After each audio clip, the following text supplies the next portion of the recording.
Eufrásia Teixeira Leite, uma figura emblemática do século XIX, uma mulher que era filha de grandes investidores, neta de fazendeiros do café, uma mulher que tornou-se uma grande investidora e ficou ainda mais rica investindo no mercado de especulações na Europa.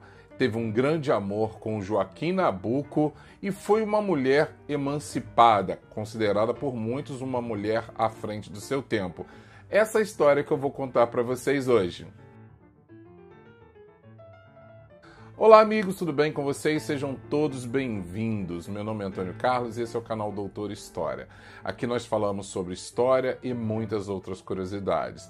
Hoje eu vou falar para vocês sobre essa figura ímpar, Eufrásia Teixeira Leite. Uma mulher muito diferente do seu tempo, uma mulher que por uma série de situações acabou sendo colocada como uma das maiores investidoras, uma pessoa extremamente habilidosa com negócios. Ela que era filha da senhora Ana Isméria Correia e Castro com o doutor Joaquim José Teixeira Leite, ou seja, ela era membro de uma das duas famílias mais poderosas de Vassouras. Era neta do Barão de Campo Belo, neta do Barão de Itambé, sobrinha do Barão de Vassouras e sobrinha neta do Barão de Airuoca. Olha só, olha a família da Eufrásia Teixeira Leite. Eufrásia Teixeira Leite nasceu em Vassouras em 15 de abril de 1850 e tinha uma irmã mais velha, Francisca Bernardina Teixeira Leite, nascida em 1845.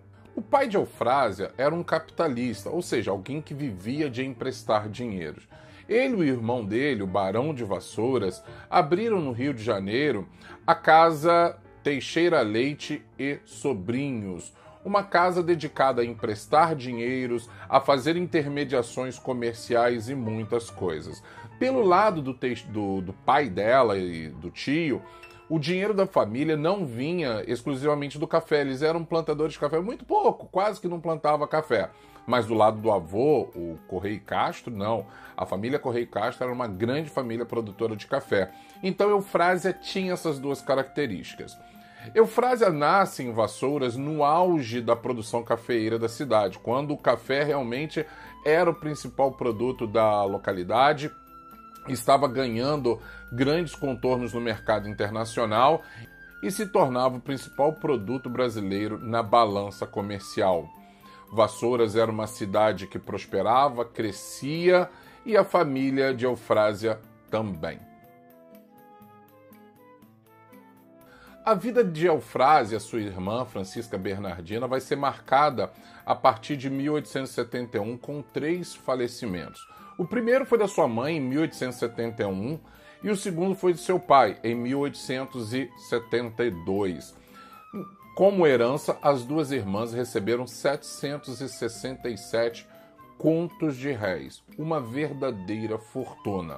E em 1873, a avó de Eufrásia também faleceu e deixou para as duas irmãs uma fortuna de 106 contos de réis.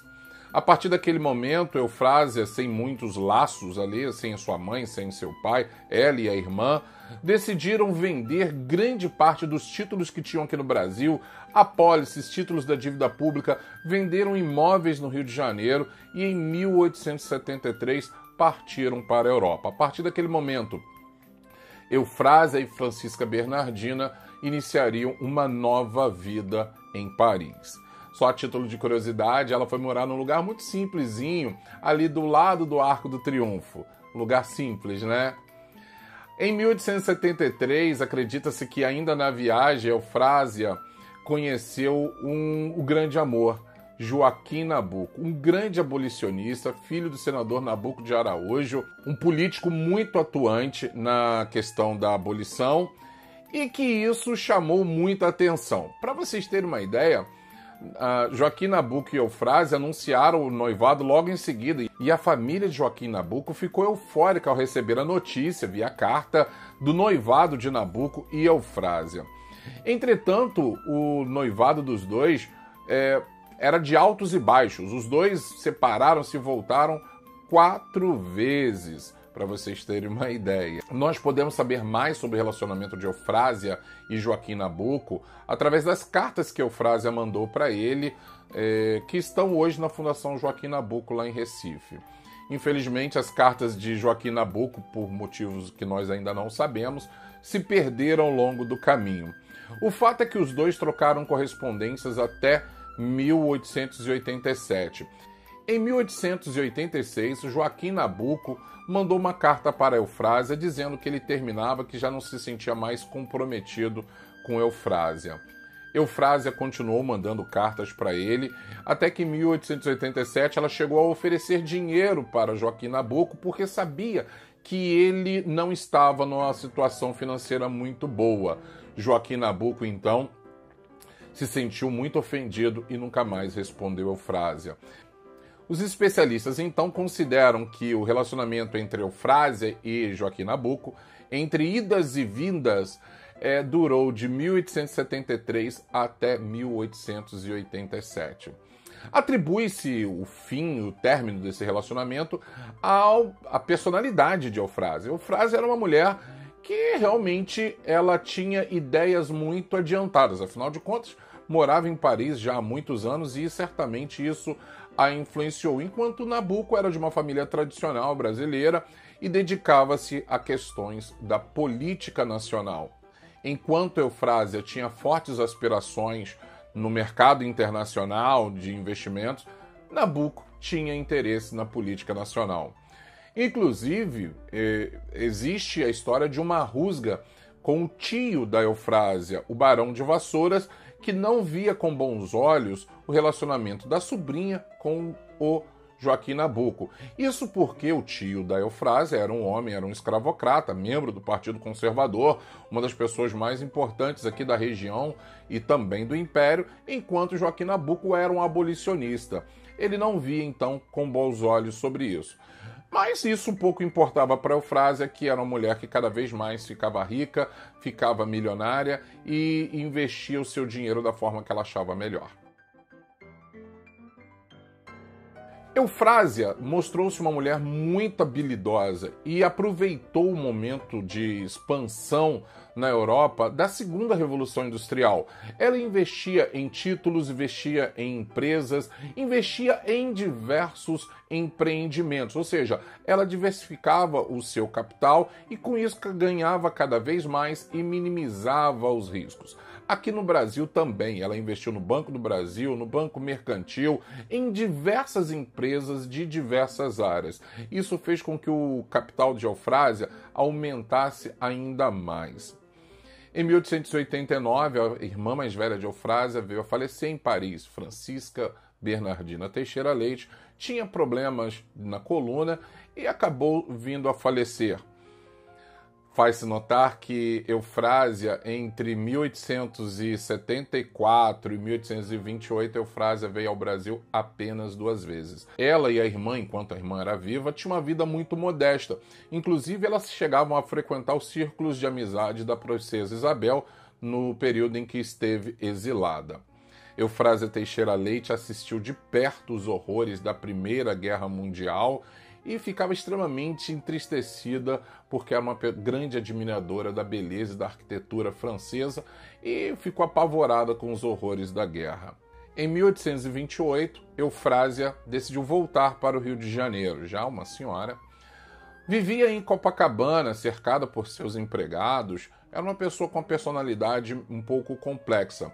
Durante algumas temporadas, ficava hospedada na sua chácara em Vassouras, hoje conhecido como Casa da Era. Só para se ter uma ideia, Eufrásia, enquanto estava em Vassouras, não queria ser incomodada e ela fez questão de comprar uma chácara ao lado que pertencia ao Dr. Calvete apenas para não ser importunada por vizinhos.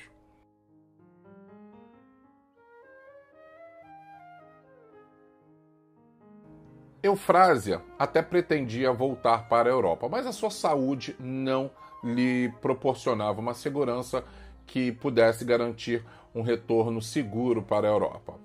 Infelizmente, Eufrásia faleceu no dia 13 de setembro de 1830, sem deixar herdeiros, tanto descendentes como ascendentes. Inicialmente, o primeiro testamento de Eufrásia deixava o seu patrimônio, todo o seu patrimônio, acumulado ao longo da vida, para uma instituição católica com sede em Roma, mas que tinha várias instituições aqui no Brasil. Depois, Eufrásia acabou deixando o seu patrimônio para várias instituições e principalmente a Santa Casa de Misericórdia de Vassouras e outras instituições. Eufrásia queria fazer a diferença na cidade de Vassouras e, de fato, fez a diferença. Eufrásia nomeou advogados para que fizessem cumprir o desejo dela, como era de se esperar, como algo muito normal para a época, até os dias de hoje isso é uma prática. E alguns parentes, alguns primos decidiram entrar na justiça questionando o testamento de Eufrásia. Eles chegaram inclusive a alegar insanidade, mas os advogados foram muito habilidosos e demonstraram que correspondências de Eufrásia, já com 80 anos, em 1930, Eufrásia mostrava extrema lucidez, então a justiça acabou dando ganho de causa aos advogados de Eufrásia que fizeram valer o seu desejo. Eufrásia deixou um grande legado, foi uma grande mulher, uma grande personalidade que precisa ser muito estudada. Hoje, os interessados em saber mais sobre a história de Eufrásia podem visitar o Museu Casa da Era em Vassouras, um lugar incrível, um museu fantástico, administrado hoje pelo IFAM e que vale muito a pena você conhecer. Lá você vai conhecer mobiliário da época, peças, algumas roupas de alta costura da casa da Maison Worth, da qual ela era uma cliente contumaz. Eufrásia deixou um grande legado e influenciou muito Vassouras. E nós fazemos aqui a nossa homenagem a essa grande personagem da história do Brasil, da nossa região, Eufrásia Teixeira Leite. Meus amigos, se vocês gostaram, curtam, compartilhem, comentem, deixem as suas observações aí. Até o próximo vídeo. Um abraço!